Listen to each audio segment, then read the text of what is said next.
Hey y'all, so we are going to be doing a book review on my favorite book and my favorite book series.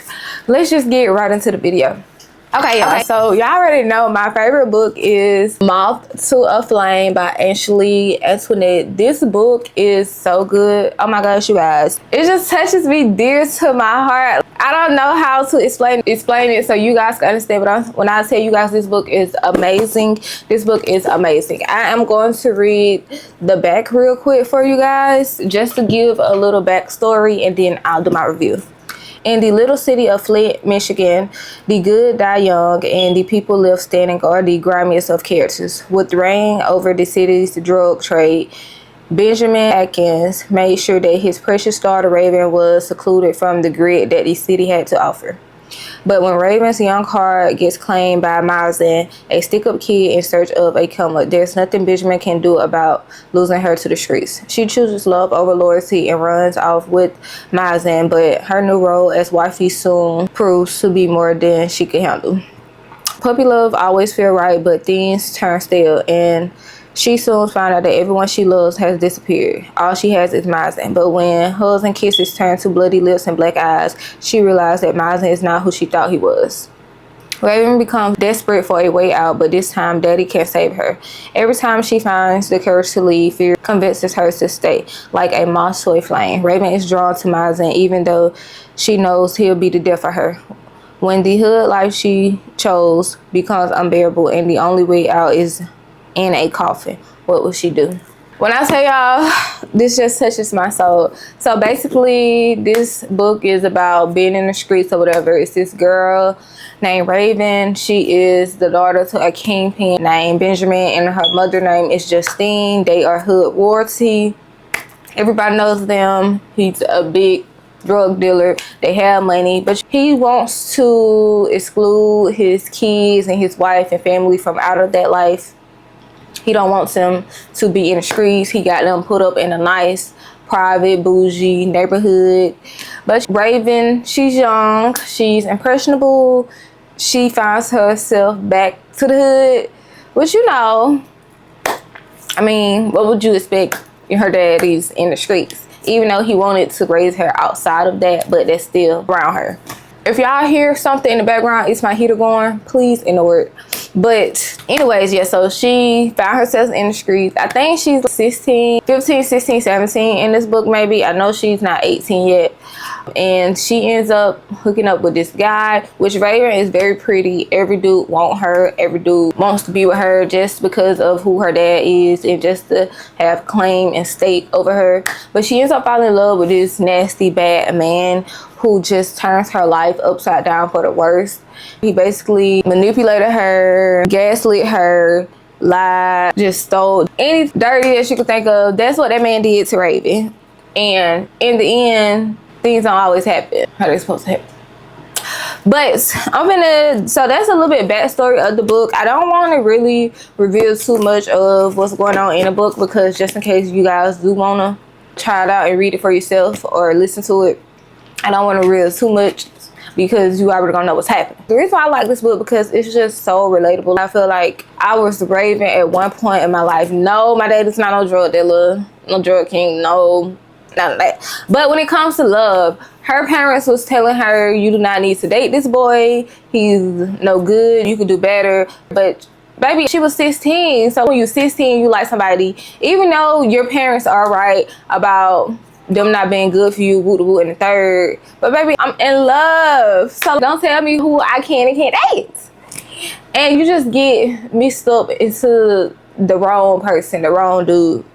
And I feel like that was happening to her. I feel like that happened to me in my life. My mom and sisters would be like, Kiana, you don't need to be dating this person, they bad news. And at the end of the day, I still dated that person, because how you gonna tell me who I could love? How you gonna tell me who I could be with? That doesn't make any sense at all. But she lost a lot. She lost her self-respect. She lost her family. She just kept fucking losing, and it was pissing me off because it's like, bro, wake up. But it's easy to talk about it once you're on the outside. Plus, when you think about looking back at the book, he is older than her. She's not even 18. And she's just gullible easy to impress, easy to get with. She's young. I think he was 25 maybe, and she was 16, 17. He just messed up her whole life. She didn't even graduate. He just messed it up. Oh my gosh, y'all, it's just so sad. It is a sad story, but it's just not no sad story with you boo-hoo crying throughout the whole book. No, it's just like the whole plot of it is sad. So I felt like I have been in Raven's shoes, but it was way less dramatic. I wasn't getting beat on or nothing. And I wasn't dating no drug dealer or nothing. But you just being in love with somebody who you ain't supposed to be in love with. And can't nobody shake you about it. And people can tell you, you don't need to be with him, you don't need to be with him, you don't need to be with her, you don't need to be with her. But at the end of the day, I'm people who I want to be with. And those tell me who I can't be with. Let me figure it out on my own. And she eventually did figure it out. And that's what it was. But that is a great book. It's literally Moth to a Flame, a street novel. That's literally what it is. Like, this is my favorite book of all times. I love this book with everything in me, not even gonna lie. I shed tears behind this book, y'all. It really gets like that. But anyways, so with the Moth to a Flame book, it did start a series called Ethic. Ethic was a supporting cast in Moth to a Flame, but he was in important parts of the book. Even though he was a supporting cast, he was very important in the book. And once you read the book, you'll understand how he came into play and why he was able to get his own spin-off. So Ethic was also in the drug game, and he knew Raven's dad, but he eventually ended up meeting Raven, and Raven liked him or whatever, but he was like, you're still a kid, you're not grown. No, I don't do that little girl stuff or whatever. And then some things happen, and then boom, we have Ethic. And when I say in Ethic, this is this whole series is just emotional and all over the place. Ethic is a black king. That's a black king right there. But he has his issues. I'm finna read a little bit of the back of Ethic book 1. It say, Ethic has power, but love has always been evasive. After ordering the hit that mistakenly killed the love of his life, Ethic is haunted with guilt and he refuses to love again. Focused on being a better man and keeping his family safe, he is raising 3 kids, one of which is a defiant teenage girl, Morgan. No matter how hard he tries to keep Morgan away from the streets, she is determined to defy him. When Morgan finds herself in a vulnerable position, Ethic is pulled back into the deadly game where he was once king. And this explosive spin-off to Ashley's Antoinette, Moth to a Flame, you will fall in love with Ezra Okafor, aka Ethic, as he gambles on love and any streets and hopes that this time he will win.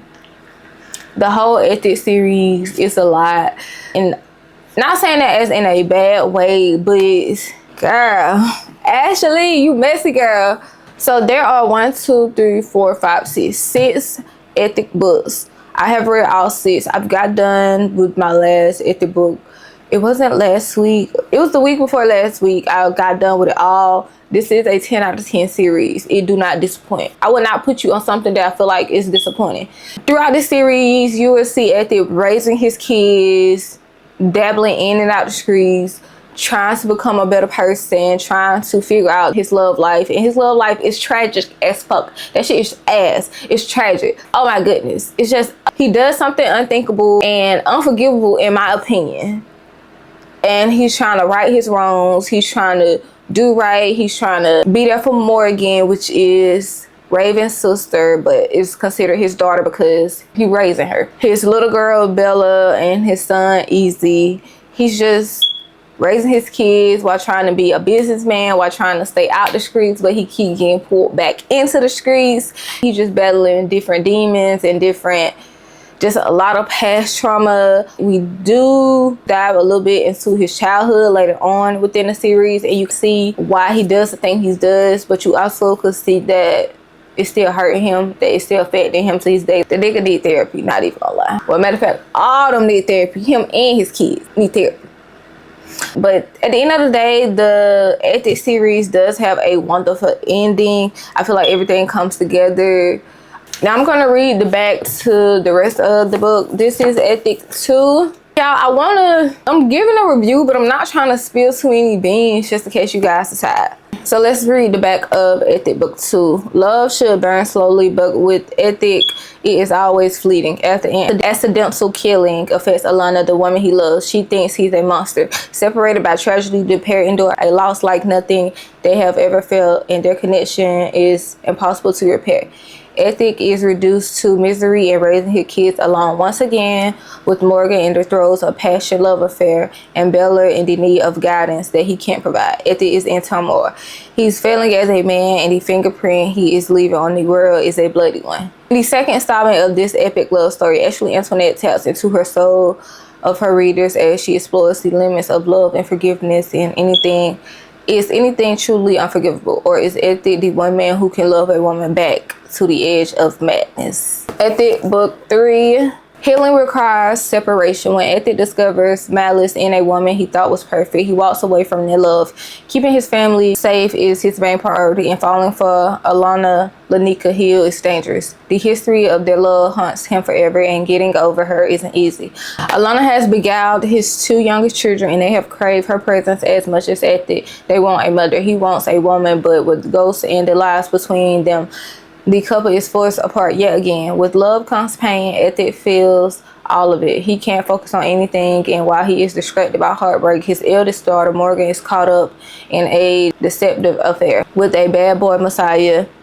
Pledging allegiance to Morgan, she is willing to defy everything and anyone to keep his love forever. This story is a soul-stirring journey of love, loss, and forgiveness, where Ethic finally receives everything he deserves over karma circle back for him and destroy him for good. Ashley Antoinette Book 4. After facing his biggest sin, Ethic finds forgiveness within the love of his life. Alana is the woman he's been searching for his entire existence, but loving her comes with a price, his soul. She wants his soul. When Alana tells Ethic she can't be with a man who doesn't believe in God, Ethic must face his only fear, trusting something he can't see. With Alana's heart in his hands and his soul in hers, they must try to piece together a life where love and forgiveness outweigh the burden of the pain they have placed on one another. They will be able to survive their past demons and grow their once in a lifetime love, or will lack of faith in them for good. Ethic Book 5. Life has never been easy for Ethic. Since he was a young boy, he has battled loss after loss while struggling to navigate through a treacherous world. While he met Alana Hill, he knew that he had met the woman who would love him back to life. They had weathered a storm together, and their love is so faded that neither ever wanted to let it go. But it seems their bubble of happiness is an illusion, because life around them is falling apart. When Morgan attempts suicide, their bliss is shattered. So much is on the line, so many things hanging in balance that Morgan's fight for her life. Her broken heart has led her to this, but if she dies, the soul of Ethic family will be buried with her. In this heart-pounding series, fans have written into the world of love, lust, anger, sadness, joy, hate, and most of our growth. The installment of Ethic series will determine if the Okafors live happily ever after, or if they fall victim to Ashley's Antoinette dark mind. The last book, Ethic 6. Ethic is fighting for love. Alana is everything he has ever wanted in a woman, but with tragedy hunting them, it is a constant struggle to stay on the same team. Everything between them is an uphill battle, and Ethic is willing to do anything to atone for his sins. Alana isn't as perfect as she seems. When he discovers her hidden truth, his world is thrown into chaos. With Messiah missing in action and Morgan running from the ghost that love has left behind, Ethic's family has never been more fragile. There are missing pieces, and he wonders if it will ever be a time when everyone he loves can pull a seat up to his table. With deception and treachery luring the Okafor family, may never find the happy ending they have been praying for. This series is just chef's kiss. Now, after Ethic series, there is another series spin off to Ethic, and it's called Butterfly. Butterfly is about Morgan, which is going back to Moth to a Flame. Moth to a Flame is about Raven, but Raven is Morgan's oldest sister. So throughout the Ethic series, we do grow up with Morgan. We are getting to learn her. She is more supporting cast in the book Ethic, but she is a important supporting cast. And we grow with her, learn with her, understand her, why she acts the way she does, and lives life and love who she loves. And then we also get a spin-off just solely based on her life, and that series is pissing me the hell off. I'm actually reading that series now. It's 5 books. I'm on book 3. I just got done with book 3. I have to go get book 4 and 5. So I hope I spilled enough information to where you guys want to read it. I want to spill more, but I don't know if you guys actually going to get into it and read it, and I don't want to spoil it for you. Each book is $10, $11, $12 at the most. They are cheap. I hope you guys actually get into it and read this book so we could have a little moments, because I want to start a book club, but I don't know nobody who reads the books that I want to read. This is me encouraging y'all to read it so we can have conversations. But I hope you guys enjoyed this video. Make sure you like, comment, subscribe, and hit that bell so you get notified. Man, without further ado, peace.